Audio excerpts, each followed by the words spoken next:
ये कहानी शुरू होती है 4 दोस्तों से, आरव, करण, पूजा और सिया।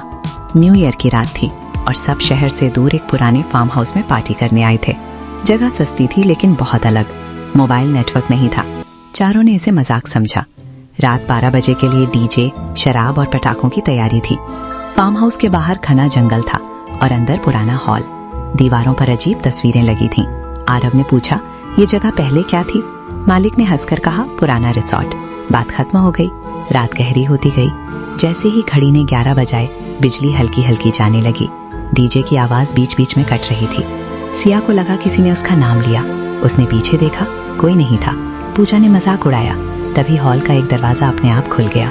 ठंडी हवा अंदर आई। करण ने दरवाजा बंद किया और बोला, डरपोक मत बनो। लेकिन तभी दीवार की तस्वीरों में चेहरे हिलते दिखे। आरव का कैमरा अपने आप चालू हो गया। स्क्रीन पर तारीख 1999 दिख रही थी। बाहर जंगल से हंसी की आवाज आई और पार्टी की रात बदलने लगी डर में। आरव ने कैमरा बंद करने की कोशिश की, लेकिन वो अपने आप रिकॉर्ड करता रहा। स्क्रीन पर अजीब चेहरे आने लगे। करण ने गुस्से में केबल निकाल दी। डीजे बंद हो गया और पूरा हॉल शांत हो गया। बाहर से हवा की आवाज अब रोने जैसी लग रही थी। पूजा ने कहा, चलो बाहर चलते हैं। जैसे ही चारों बाहर निकले, फार्म हाउस का गेट अपने आप बंद हो गया। लोहे की तेज आवाज गूंजी। सिया डर के मारे रोने लगी। आरव ने गेट धक्का दिया, लेकिन वो हिला भी नहीं। तभी जंगल की तरफ से किसी के चलने की आवाज आई, पर वहां कोई दिखाई नहीं दे रहा था। करण ने मोबाइल की फ्लैशलाइट चलाई। रोशनी में पेड़ों की परछाइयां इंसानों जैसी लग रही थी।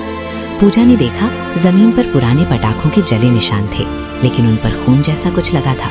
सिया बोली, यहाँ पहले भी पार्टी हुई है। तभी दूर से किसी ने ताली बजाई। 1, 2, 3 आवाज पास आती जा रही थी। आरव ने कहा, अंदर चलते हैं। जैसे ही वे मुड़े, हॉल की खिड़की से किसी ने झांक कर मुस्कुराया। उसका चेहरा बहुत सफेद था और आंखें काली। सिया बेहोश हो गई। तभी घड़ी ने 12 बजने में 5 मिनट बाकी दिखाया और अंधेरा और गहरा हो गया। आरव और पूजा ने सिया को संभाला और अंदर हॉल में ले आए। करण का चेहरा पीला पड़ चुका था, लेकिन वो डर छुपाने की कोशिश कर रहा था। हॉल के अंदर अब ठंड और बढ़ गई थी। सांसें भाप निकल रही थीं। दीवारों पर लगी तस्वीरें अब साफ दिख रही थीं। उनमें लड़के लड़कियां पार्टी करते हुए नजर आ रहे थे, लेकिन सबके चेहरे डरे हुए थे। आरव ने गौर किया, हर तस्वीर के नीचे एक ही तारीख लिखी थी, 31 दिसंबर। अलग अलग साल, लेकिन वही रात। पूजा ने कहा, ये लोग वापस नहीं जा पाए। तभी ऊपर की मंजिल से किसी के दौड़ने की आवाज आई। करण बोला, यहाँ कोई नहीं है। तभी सीढ़ियों पर लाल निशान दिखे, जैसे किसी ने खून से पैर रखे हों। सिया को होश आया और उसने कांपते हुए कहा, कोई उसे बुला रहा था। उसने कहा, पार्टी शुरू करो। आरव ने घड़ी देखी, 12 बजने में 2 मिनट थे। तभी हॉल की सारी लाइटें एक साथ चल उठीं। डीजे अपने आप चालू हो गया, लेकिन गाना उल्टा चल रहा था। स्क्रीन पर लिखा आया, welcome to the new year. तभी हॉल के चारों कोनों से लोग निकलने लगे। वही चेहरे जो तस्वीरों में थे। सब मुस्कुरा रहे थे, लेकिन उनकी आंखें खाली थीं। करण पीछे हटा। दरवाजे गायब हो चुके थे। हॉल में अजीब मेहमान नाचने लगे। उनके कदम जमीन को छूते नहीं थे। डीजे की आवाज तेज होती गई। आरव ने पूजा का हाथ पकड़ा। करण दीवार से चिपक गया। सिया डर से कांप रही थी। एक औरत आगे आई। उसने कहा, न्यू ईयर मुबारक। उसकी आवाज खोखली थी। आरव ने पूछा, तुम कौन हो? औरत हंसी और बोली, हम मेहमान हैं, हर साल यहाँ आते हैं। पूजा ने कहा, हमें जाने दो। औरत बोली, पार्टी पूरी होने दो। घड़ी की सुइयां घूमने लगी। समय जैसे फंस गया। सभी भूत तालियां बजाने लगे। हॉल लाल रोशनी से भर गया। आरव को सांस लेने में दिक्कत हुई। करण चिल्लाया, दरवाजा खोलो, लेकिन आवाज बाहर नहीं गई। सिया ने आंखें बंद की। उसे किसी बच्चे की हंसी सुनाई दी। सीढ़ियों से ठंडी हवा आई। फर्श पर खून के निशान फैलने लगे। भूतों के चेहरे बदलने लगे। उनकी मुस्कान दर्द में बदल गई। औरत बोली, आधी रात पूरी हुई, अब कोई नहीं बचेगा। आरव ने जेब से कैमरा निकाला। उसने रिकॉर्डिंग चालू की। तभी बिजली कड़क कर गिरी। हॉल अंधेरे में डूब गया। सिर्फ घड़ी की टिक टिक सुनाई दी और किसी के रोने की आवाज आई। डर अब जानलेवा बन चुका था, पूरी तरह। अंधेरे में आरव की रिकॉर्डिंग चलती रही। कैमरे की लाल लाइट डरावनी लग रही थी। अचानक रोशनी लौटी। भूत गायब थे। हॉल खाली था। सिर्फ फर्श पर पुराने जूते और टूटी बोतलें पड़ी थीं। करण ने राहत की सांस ली, लेकिन घड़ी अब भी रुकी थी। 12:00। सिया ने कहा, ये खत्म नहीं हुआ। तभी स्पीकर से आवाज आई, गेम शुरू हुआ है। दीवार पर नियम लिखे दिखे, जो भागेगा वो मरेगा, जो रुकेगा वो बदलेगा। पूजा कांप गई। आरव ने कहा, साथ रहेंगे। ऊपर की मंजिल से हंसी आई। सीढ़ियां अपने आप खुल गईं। करण आगे बढ़ा। उसके पीछे परछाई अलग दिशा में चली। आरव ने देखा पर बोला नहीं। कमरे में घुसते ही दरवाजा बंद हुआ। खिड़की पर किसी ने नाखून मारे। सिया चिल्लाई। फर्श पर नए निशान उभरे। घड़ी फिर चली। 1 मिनट आगे। आवाज आई, समय कम है। तभी तस्वीरों से चेहरे बाहर निकलने लगे। पार्टी फिर शुरू होने वाली थी और अब नियम तोड़ने की सजा तय थी। किसी ने फुसफुसाकर कहा, गिनती शुरू है। 3 दोस्त बचेंगे या कोई नहीं, रात फैसला करेगी अभी।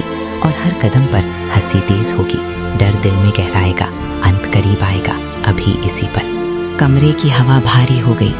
आरव ने दरवाजा खोलने की कोशिश की, लेकिन ताला गायब था। पूजा दीवार से सट गई। करण की परछाई अब उससे अलग चल रही थी। सिया ने ये देख लिया।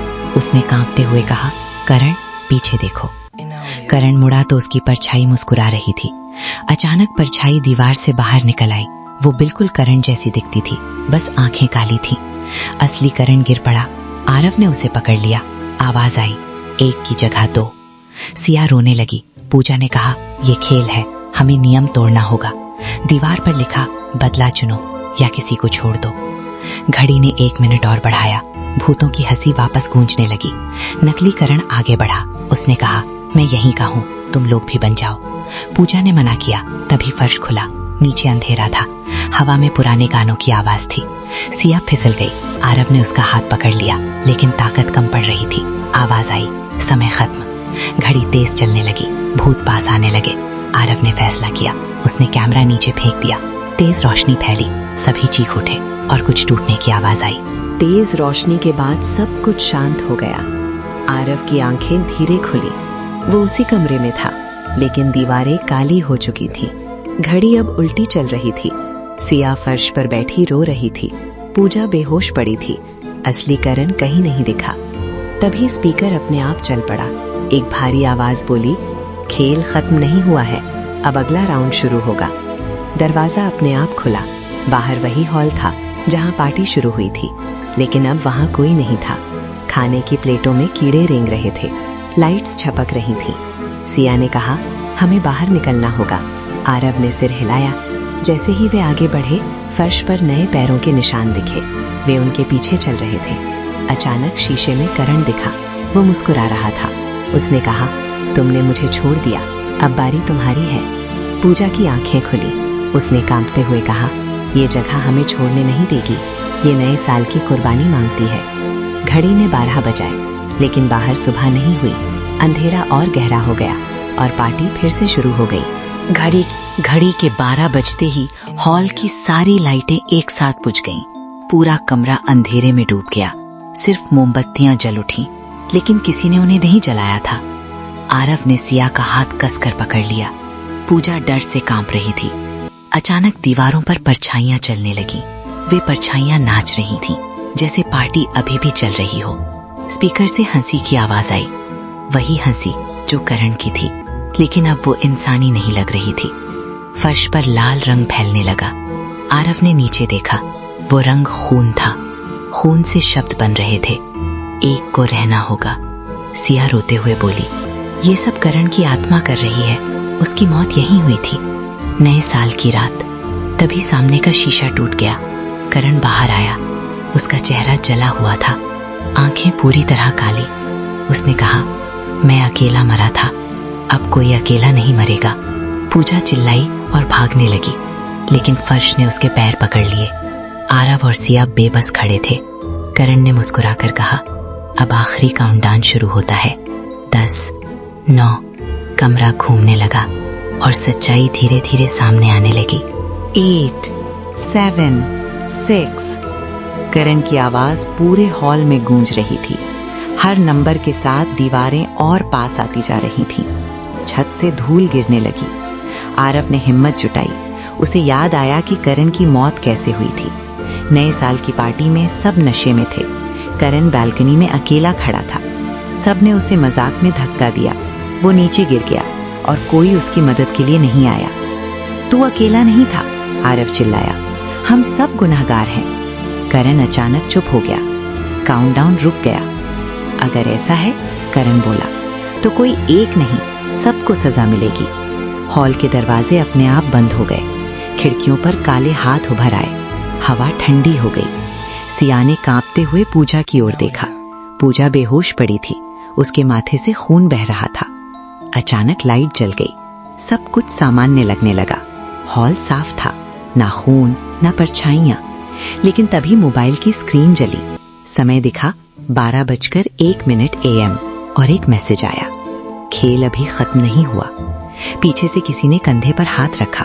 आरव पलटा और उसकी चीख निकल गई, क्योंकि सामने करण नहीं था, बल्कि उसकी खुद की परछाई थी, जिसकी आंखें काली थीं। अब असली डर शुरू होने वाला था। आरव अपनी ही परछाई को देखकर पीछे हट गया। वो परछाई मुस्कुरा रही थी। उसकी आंखें काली थीं और आवाज बिल्कुल करण जैसी। नया साल शुरू हो चुका है, परछाई बोली, और हर नए साल में पुराने पाप वापस आते हैं। हॉल की लाइटें एक एक करके बुझने लगी। सिर्फ बीच में एक लाल बल्ब जल रहा था। सब दोस्त रो रहे थे। कोई माफी मांग रहा था, कोई दरवाजा तोड़ने की कोशिश कर रहा था। आरव घुटनों पर बैठ गया। उसने पहली बार दिल से कहा, करण, हमें माफ कर दे, हम डरपोक थे, गलत थे। एक तेज हवा चली। परछाई कांपने लगी। दीवारों पर लिखे शब्द मिटने लगे। अचानक सब कुछ शांत हो गया। सुबह की हल्की रोशनी खिड़की से अंदर आई। पुलिस सायरन की आवाज थी। दरवाजा खुला हुआ था। आरव बाहर बैठा था। उसके बाल सफेद हो चुके थे, आंखें खाली थीं। पुलिस ने पूछा, बाकी लोग कहाँ हैं? आरव ने धीरे से कहा, नया साल उन्हें ले गया। आज भी उस हॉल में हर 31 दिसंबर की रात लाइट अपने आप बुझ जाती है, और अगर कोई ध्यान से सुने तो एक आवाज आती है, हैप्पी न्यू ईयर, यादों के साथ।